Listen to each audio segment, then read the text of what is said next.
Cool. So, Eliza, so good to have you on today. And super excited to hear about your story and share it with everybody. So, when we first talked before you started the program, you were in a much different place than you are now. Absolutely. And so I wanted to kind of let yourself first introduce yourself to us. Tell us what you do. Hi, I'm Eliza Bishop, and I'm an Iyengar yoga teacher and a mindfulness guide. Cool. And what's the main thing that you help people with? I help people get out of chronic back and neck pain, which everyone seems to be suffering from these days. And I really am inspired to help people learn that you can get out of chronic pain and align with your highest potential all on your own. Awesome. Love it. So why don't you share with us a little bit about where you were before you started the program, before we talked, before we connected, what was going on with your yoga business back then? So I've been a long-term practitioner, meaning I've practiced Iyengar yoga and I've practiced Buddhist meditation for many years. And that led to a very natural thing happening, which was teaching these practices to others. And it's something that I've always loved and has made just my experience of being here really joyful to share something that I'm so passionate about. But I never had a structure to do that from. So I was really taking things step by step as they came to me without really being conscious of the fact that I was running a business without ever having that thought. Mm-hmm. Yeah. And so how was that going for you? That was very stressful, very unpredictable, and did not provide me with a lot of stability or even necessarily time to cultivate my inner resources so that I could serve people at the highest level. Yeah. Why was that stressful? Sorry, again, David? Yeah, you just clicked out there. Why was it stressful? There's numerous reasons. It was stressful because I was trying to help every single person that I met. Because I really am so inspired by these practices that I really wanted to literally help everyone. And this created a lot of obstacles for me because I was spending a lot of time trying to teach yoga by email, trying to answer every question that I was asked by a friend, by a colleague, by a student in just a few minutes about how they could, develop a yoga practice, deal with scoliosis, get out of terrible neck pain. So the phrase that we've used in the course is I was putting a Band-Aid on something as opposed to actually giving and honoring myself and my client the space to dive deeply and really, really, really help on a whole other level. So now I've created this structure that allows me to really work with people one-on-one or in a more individual basis to achieve optimum results. And that relaxes me immensely because I have this beautiful structure to serve people within. Cool. Awesome. So you're describing that really common thing amongst yoga teachers. We're helpers. We want to serve. We want to give as much value as we can. But in a business perspective, and even just from helping people perspective, trying to hand out Band-Aids, trying to just give people tips and tricks to do, it doesn't really help them, right? They need more than that. And what you're describing is really common for a lot of folks, and it zaps your energy and your time too. What about financially? What about money, and like kind of like your financial awareness and consciousness? I know there's a big shift there for you. Tell me a little bit about where you're at, with kind of financial consciousness and the state of running a business, et cetera, before we started. Yep. So when we met, I was just very grateful to receive anything at all for the work that I did. I didn't know exactly what I should be charging. I didn't know all of the platforms that it was possible to work off of. And therefore my income would, the exact phrase I said to you in one of our first conversations was vary wildly. So I would schedule a lot of things in one month and then have this really productive month. And then it would sort of be like the roller coaster going down. And then maybe it would be hardly anything for a month. So now, because I've created these structures, I have spreadsheets, I have budgets, I have estimated income that I would like to make, the projected income. Then I have a very clear list of how to make that projected income. And I've also organized myself very well also in terms of billing and taxes and all these behind the scenes things that even though I did an amazing 3-year teacher training program in yoga, none of this was ever addressed. So this is where your program is so unique, David, because this is not something that yoga teachers are given. You know, I'm so grateful that I feel confident to deal with all kinds of ailments in serving people as a yoga teacher, but no one ever trained me how to run a business. So it's really a zone that is missing that you're filling in wonderfully. Thank you. Yeah, I think all yoga teachers can agree with that. The yoga teacher trainings that you might have went to, that we've received, it's most likely, hopefully, amazing for learning about yoga, learning about anatomy, learning about teaching yoga, etc. But the business part of it is just like almost sometimes non-existent, but otherwise you might spend a couple hours a day. And then usually the advice is very general, doesn't really teach us about what good marketing is, what authentic marketing is, how to actually create, especially private yoga practice, going beyond just teaching classes. Oftentimes there's that model that it's really just commonly used, which is teach a bunch of classes, run a bunch of workshops, run a bunch of retreats, and then try to market yourself during those classes. And then yoga teachers are kind of left to their own devices, and you see a lot of people out there just kind of doing that Insta famous kind of, they're just taking selfies, doing a lot of things to try to make themselves look good, but that doesn't serve our clients. That's not what they need, especially for private yoga. There's a lot of people that are not coming to yoga studios. So I love hearing that. And so now we know where you were coming into the program. Why don't you tell us a little bit about? Actually, can I just jump in with 2 spontaneous things off of what you said? Yes, for sure. Okay, great. So before I found you, I had looked in New York City, where I visit often, and I have private clients there, and I also teach workshops.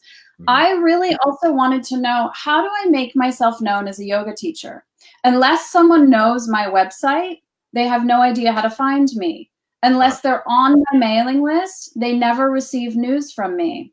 So I went into 2 different marketing and brand making businesses, and I had conversations with people in these offices. Like marketing agencies. Marketing agencies, thank you. Okay. And what they offered me for an enormous amount of money was to take a bunch of really beautiful glossy photographs of me, run an Instagram account for me, make me into a yoga brand, and make a really nice website.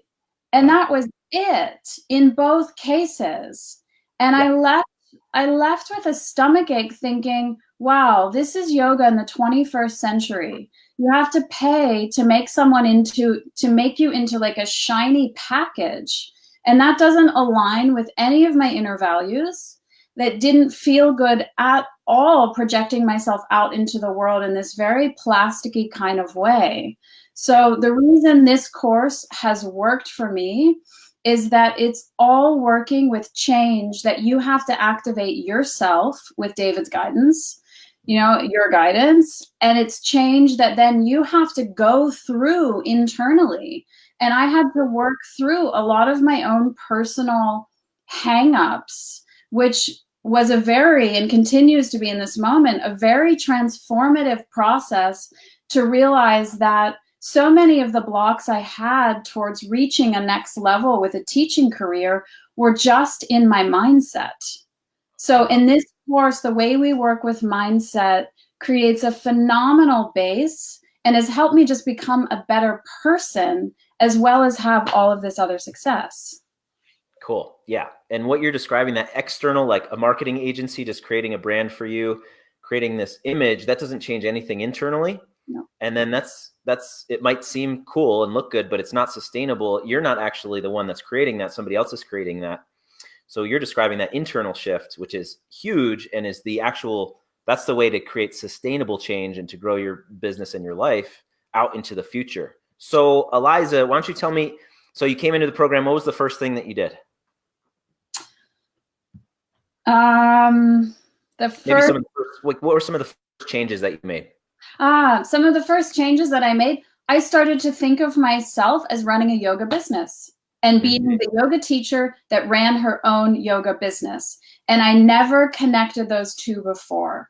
And that might sound like such a simple thing, but that has been a huge transformation that has empowered me from inside to say, this is who I am. This is what I teach. This is what I do. This is my business. And now I'm capable of communicating that from a very authentic, heart-centered place, which is the reason that it feels good. Nice. Okay, so shifting into business owner. Yes. That was one of the first things, and it continues. continues. And then taking the steps to do that, like becoming a limited liability company and setting up all the paperwork with that as well. That makes a really big difference once the internal shift is made to follow up with the external steps. Cool. So that's first shift. That's a mindset shift. And then there's a ton of strategies that we go through for, attracting clients and, developing your whole system for enrolling new clients, etc. Why don't you tell us about some of the, so you made that shift, that mindset shift into business owner, which is huge. Yeah. What did that lead to? What did that allow for? What kind of results have you been creating? That allowed me to be much more open in how I delivered yoga teaching. I also had a very limited view of who were my ideal clients to teach yoga. And I was able to really expand that I could also teach people that weren't going to 3 classes a week in a studio, that I could really teach not like the traditional yogi or yogini. And that led to feeling comfortable teaching online. So I started an online course, which is a very gentle class in a way, meaning we cover these basic things like how to stand, how to sit, how to stretch your lower back when you're in pain, how to release your shoulders, how to lengthen your neck. So it's like yoga for the everyday person. And it's the first time I'm teaching online, and I'm very inspired to bring together all of these people from all these different continents once a month over a period of 10 months. And my inspiration behind this was to work for long-term change. So I see just how this course works. How much you put in is how much you get out. So over 10 months, if people practice and integrate what I teach, the transformation is going to be huge.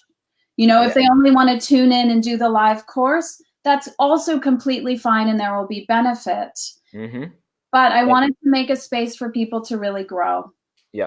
And how many people did you get enrolled into that course so far? 17 people. 17. Wow. That's more than I thought. Yeah. More than I knew of. And you have a few, you still are going to open up a few more spots for people, right? I have 3 spots left. Cool. All right.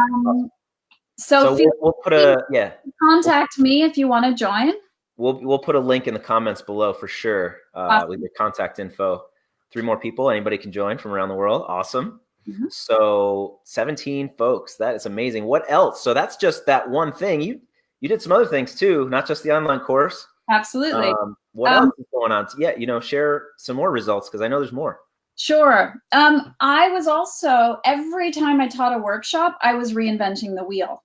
I was teaching a brand new workshop every single time in every single city I went to. So I travel a lot. I'm also a world traveler, going between the East and the West and the States and Europe.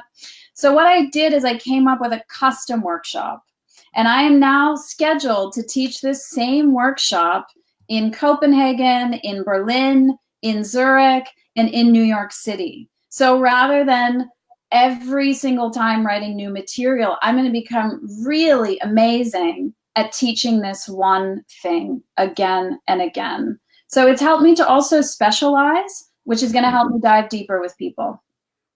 Yep. Awesome. What about, like, so I know there was some corporate stuff that you've kind of created.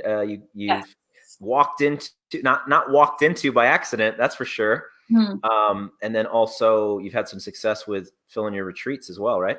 Yes, I'm teaching a retreat on the Danish island of Man, June 7th to the 11th. So it's over a long weekend. It's high summertime. It's by the sea. It's extraordinary, organic, local food. And I'm teaching this retreat, co-teaching this retreat with a doctor, actually, who's going to give experiential anatomy lectures. And I'm going to take you on the journey of asana, postures, and pranayama, yogic breathing. And I cannot wait to teach it. Cool. Yeah. What about some of the corporate stuff? Like, you've just been crushing it all over the place, doing, not just filling an online program, not just filling retreats, but also, you have some really interesting corporate stuff that you've been doing too. Yeah. So actually this Sunday in the area where I'm at, I've been asked by the wonderful clothing company, Athleta, the power of she is their motto, to teach a class for them in the center court of this very large mall called Ross Park Mall. And based on who's signed up recently, it's a lot of mothers and children. So it's really interesting to get to reach this dynamic that on Sunday morning, it's before the mall opens also, so it's going to be like serenely quiet, that I'm going to have these mothers and children coming in to practice yoga together. And this is a really lovely thing that I'm very honored to be teaching, actually. And then I've also taught some online corporate yoga to some people in an office in Berlin, Germany. And these people have never considered yoga before, but they do have back pain and they do have neck pain. They're computer programmers. So they're sitting like many of us, hunched over, shoulders lifted, and right in their work clothes, they were able to sit in chairs at a table, and I did a 1-hour guided class online of ways that they can stretch their back and neck. And this went really well. And this is something I would have hesitated to do before, but since joining the course, I just dove in and said, yes, why not? Fantastic. Heck yeah. Heck yeah, that's awesome. And there's something else here that I want to ask about, because you and I, we both connect. We both have this priority of spiritual practice as like it's like the most important thing in our lives. And a lot of yoga teachers, might have this idea that, oh, well, if my business becomes successful, if I become a business person and a successful business person, maybe I'll be going against my morals, or I'll be kind of ruining, like taking away time from what's most important. And, because a lot of folks there's a lot of programming that we have around money, around success. And so a lot of times folks are not just afraid of failure, but people are afraid of success. So I wonder if you could give us a little insight into, how has this been able, or how is this how do you bring those two together? How do you bring, your now business success, and how does that allow for, and does it hinder at all your spiritual journey? So this was a major hang up for me. Yes. This was a very sensitive spot for me, because I'm so grateful for my teachers and I'm so grateful for the lineages that I practice in, that I was very afraid of spiritual materialism. And I was also very afraid of the practices I was teaching only being available to a certain economical group as well. Mm-hmm. And I voiced all of these concerns on the course with David, and I got little prescriptions of how to begin to work with those things internally to transform them. And another thing that was really important, David, is that you never forced any view. You always allowed me to go through my own change, which is, transformation is lasting change. So because the transformation came internally, it will last now. Whereas if it was imposed, it wouldn't last. So what I came to arrive at with these things is that actually the obstacles were internal and they were my own limiting beliefs.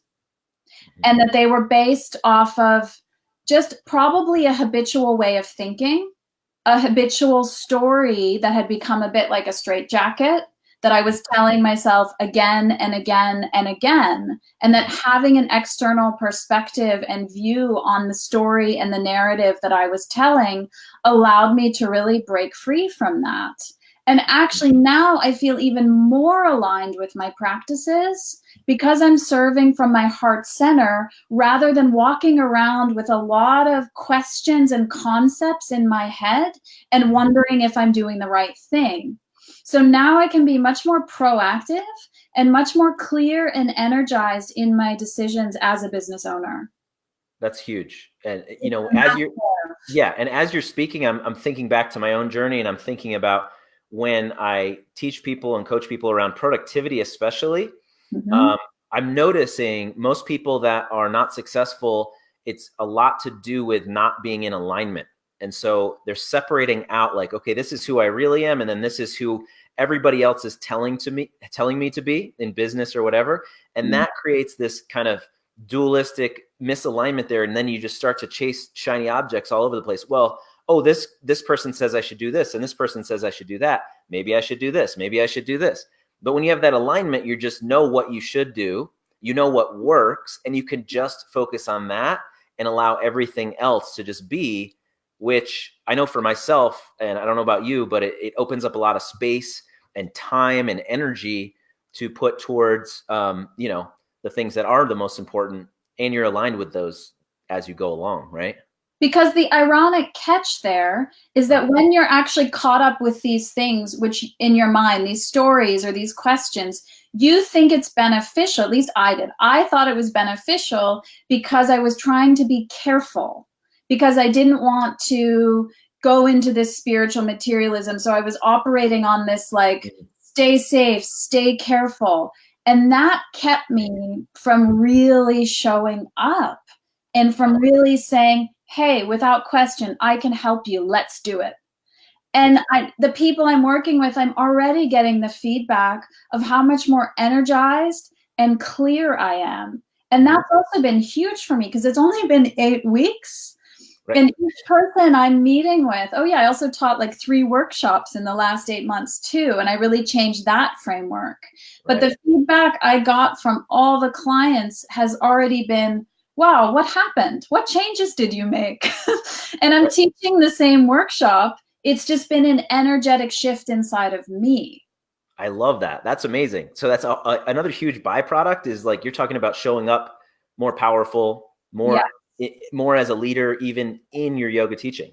Yes, absolutely. I'm commanding the yoga room more, which again, in some way I hesitated to do because I wanted each person to feel safe. I wanted each person to feel protected, but that was actually making an obstacle, and it was making a block in my direct communication with them. Right. We talk a lot about this in the course around going beyond non-harming. So that's like our basis is non-harming, right? We all want to have that basis of not harming, but if we only stay there, we can tend to not step into like our full potential, our power, and empowering others. So we can go beyond non-harming into actually helping. And that sometimes requires us to, stir the pot a little bit, challenge people. But it also gives us a lot of confidence to step up as who we truly are. I love that. And each thing that I was hesitant to do, each change I was a little bit worried about making, when I made it, the feedback was always positive. Right. So that was another internal change for me, is that even though I might have a little anxiety or apprehension about making this change, just do it. And then the results spoke for themselves. And one huge shift for me is that I told you in the beginning of the course that at the end of my yoga classes or at the end of my workshops, there was always this line of people. Like the class would be over, I would say, please clean up the props, and leave the room. And then everyone would put the props and line up. And this was one of my most stressful moments as a teacher, because each person had an individualized question. People would even ask questions on behalf of friends or family members. And I would sometimes give 1 hour of my time, leave feeling frustrated, depleted, and then with a lot of questions buzzing around in my mind, like, oh, I should have said that, or was that okay that I said that? And I've now removed this, and I've implemented a new system in place where I take contact details, and then we'll discuss these things later, for example, on a phone call with someone one-on-one. And this has been a huge structure shift for me. Cool. Awesome. So I just want to congratulate you on how much you have accomplished in such a short period of time. And also that literally there's so much more that we cover in the course, and you still haven't even put some of those things into action with the Facebook ads and things like that. Yeah. Like literally you took the beginning, like first half of it and just put it into action. And now you're just like, your plate is full, and you still have so much more to do. So I just want to congratulate you and celebrate, really give yourself some credit for that. Mm-hmm. Also know that, this is not like something that was just handed to you. You actually took some initiative. You were the one that did this. And so, congratulations. David, thank you. And I want to thank you. I've, talked about you to some friends, and I've said it had to be David. And a reason that I'm really going to recommend you to others is that you are a person who was a yoga teacher, who has a yoga practice, who has a meditation practice. And that, again, is a huge difference than talking to an ad agency. So you are aligned with the things that you are teaching. Yep. And so that makes it a very authentic experience and inspiration for other people to commit to do it. I have enough to work with for at least the next year. So I worked really concentrated for 8 weeks. Yeah. And now I get to because I'm leaving to fly back to Europe, and I get to fly out in the world with new wings, so to speak, and just really implement all of the tools that I have now. And I can't wait. Nice. I love it. Yes. Okay, cool. So I'm going to piggyback on that, and I want to basically give people an opportunity to talk with me. If this sounds like something that you could really use, that could really help you in your yoga business, I'm going to see if I can get a link up here. Let's see. Working with technology here. Let's see if this works. Yeah. You can just head over to the prosperousyogateacher.com/apply. I know it's a long thing to type in, but I'll put a link down below too. But what would happen there is you just go ahead and sign up for a time on my calendar. Somebody, either me or somebody on my team, will talk to you. And what we will do is we're going to dive deep into your situation in particular, your specific situation. So where you are now, what you might be struggling with now, what results you want to create, what goals you want to hit in your yoga business. And then we can map out a step-by-step game plan to help you get there. All right. This 45 minutes to an hour, sometimes it might go longer. This just one conversation can be the most powerful thing, like the most powerful hour you've ever spent working on your business, because it's going to shift the mindset around what you think you're capable of, what's possible. And then, you see that there's actually a structure in place to be able to do that. So please, I'd love to talk with you. Head over to the link. And we're also going to put Eliza's, website down in the comments below, but elizabishop.com, right? Mm-hmm. So you can follow her and see what she's up to. Sign up for an online course if you want to. Check out a retreat, et cetera, et cetera. But Eliza, I just want to congratulate you on all of the amazing results that you've gotten. And it didn't just get handed to you. You took massive action, and you created the results. So thank you so much. And thanks for coming on. Yeah, this is wonderful. It's so great for people to get to see like a backstage view, what's going on behind the scenes.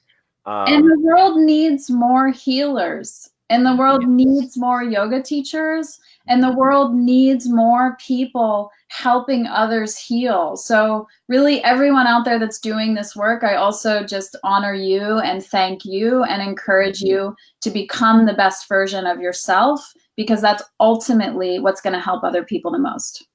Oh, thank you so much. And as I talk about a lot, it's not really helping ourselves or others to play small and to be worrying about your income and your money all the time, not, kind of like living month by month and not being able to kind of step into that thriving mentality.